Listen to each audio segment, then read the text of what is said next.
Hi everybody, my name is Tessa and I have really found that ethics, ageism, and inattentional orientation really interesting as concepts as we've been learning. And the reason why I found these topics really interesting is because we face them in everyday lives and it is important to understand and the different reasonings for them.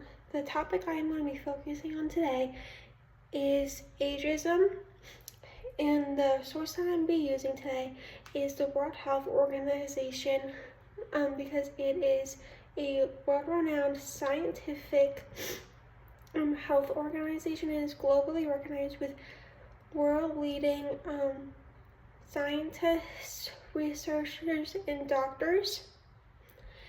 And it is one of the most credible sources that you can find for anything health related.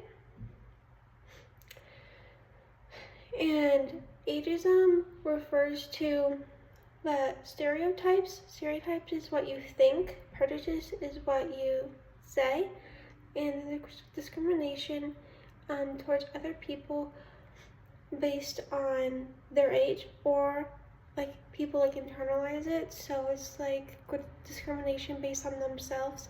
Ageism affects everybody, children as young as 4 years old, teenagers, and adults. And the age group that is most affected by it is senior citizens.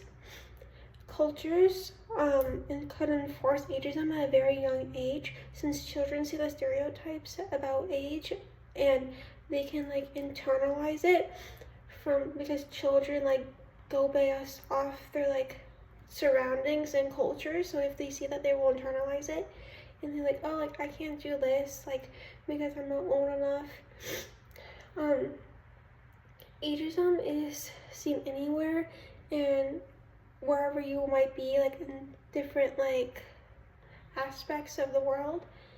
It can be from workplace institutions, or your different kinds of relationships, or even our own selves.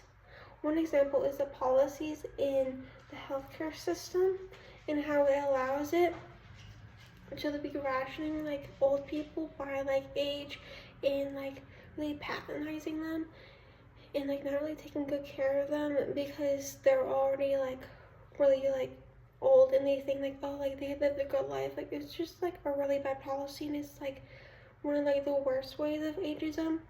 And also the healthcare practice that limits young people to opportunities to help with decision making in healthcare systems, how residents, they're not allowed to make a lot of decisions with their attendings and all that. There's a lot of ageism in the healthcare industry and nursing homes and all of that.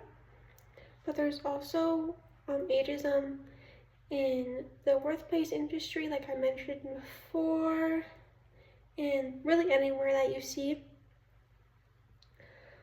Another example would be patronizing, people based on their age.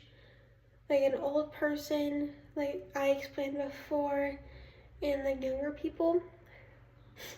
If a younger person wanted to give their opinion on decision making with older adults, that might be seen as disrespectful in some cultures. And also ageism could be considered more really dangerous, considering that it could lower your life expectancy rate and it can cause earlier deaths by 7.5 years due to poor physical health and mental health, because they're being internal doubt and saying, oh, I'm too old for this, I just want to do this, I just want to sit on my couch all day. And they could have lesser response times and recoveries from falls, and yeah, that's why the deaths are 7.5 years. And so yeah, health ageism is really bad, And thank you for your time, and I hope you enjoyed this.